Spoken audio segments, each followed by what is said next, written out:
सभी दोस्तों का हमारे अपने चैनल यूनिक पॉइंट स्टडी में स्वागत है।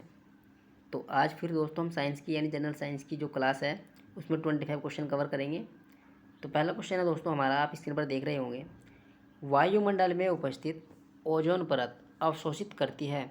तो इसका आंसर हो जाएगा अल्ट्रावायलेट किरणों को ये जो ओजोन परत होती है अवशोषित करती है। ये क्या होता है दोस्तों, जो अल्ट्रावायलेट किरणें होती है वह डायरेक्ट वायुमंडल यानी डायरेक्ट जो वायुमंडल से किरणें आती है वह डायरेक्ट पृथ्वी पर ना आए, उन्हें रोकने के लिए जो ओजोन परत होती है यह वह कार्य करती है। यदि ओजोन परत न सीधी धरती पर आ जाती है तो मनुष्य में बहुत सी बीमारी होने की संभावना होती है। नेक्स्ट है, नॉन स्टिक बर्तनों के निर्माण में प्रयुक्त प्लास्टिक है। तो इसका आंसर हो जाएगा जो टेफ्लॉन होती है, यानी जो आप बर्तन यूज़ करते हैं जो नॉन स्टिक होते हैं उन पर कोई भी आपका जो खाना बनाते हैं वो चिपकता नहीं है, तो वो कहाँ की बनी होती है, वह एक टेफ्लॉन की बनी होती है। परशीतक की अवशोषण प्रणाली सामान्यतः किस परशीतक का प्रयोग करती है। तो इसका आंसर हो जाएगा अमोनिया का वह प्रयोग करती है। उत्प्रेरक की खोज किसने की थी। तो बर्जीलियस ने उत्प्रेरक की खोज की थी।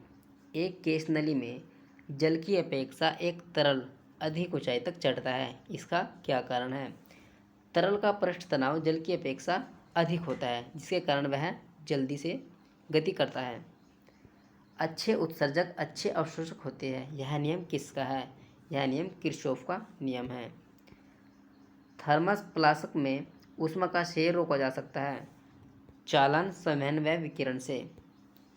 मरीचिका का क्या कारण है।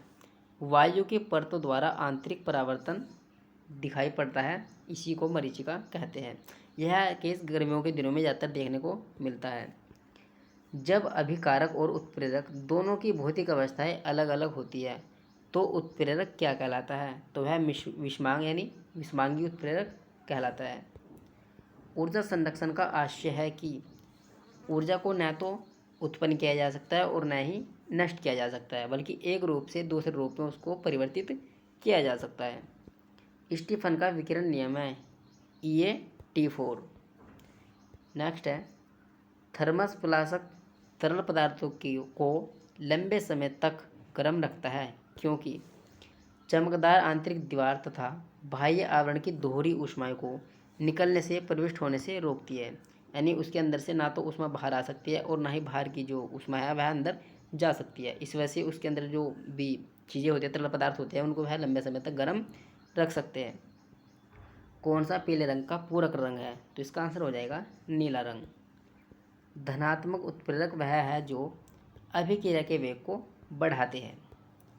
किसकी इकाई पास्कल है। तो दाब की जो इकाई है वह पास्कल है। एक भूस्थिर उपग्रह अपनी कक्षा में निरंतर गति करता है, यह अपकेंद्र बल के प्रभाव से होता है जो प्राप्त होता है पृथ्वी द्वारा उपग्रह पर लगने वाले गुरुत्वाकर्षण से। नेक्स्ट क्वेश्चन है, कौन सबसे अधिक प्रत्यास्थ है। तो इसका आंसर हो जाएगा गीली मिट्टी।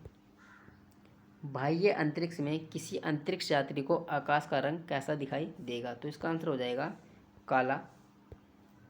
मेथनॉल किस नाम से जाना जाता है। वुड अल्कोहल के नाम से मेथनॉल को जाना जाता है। किसी पिंड का भार ध्रुव पर सर्वाधिक होता है। जब कुएं से पानी की बाल्टी को ऊपर खींचते हैं तो हमें महसूस होता है कि बाल्टी पानी की सतह से ऊपरी भारी हो जाती है। इसका ये कारण होता है दोस्तों, यानी कोई भी वस्तु जब तक पानी में होती है तो वह जितना हिस्सा उसका पानी के अंदर होता है वह उतना ही बल ऊपर की ओर लगाती है।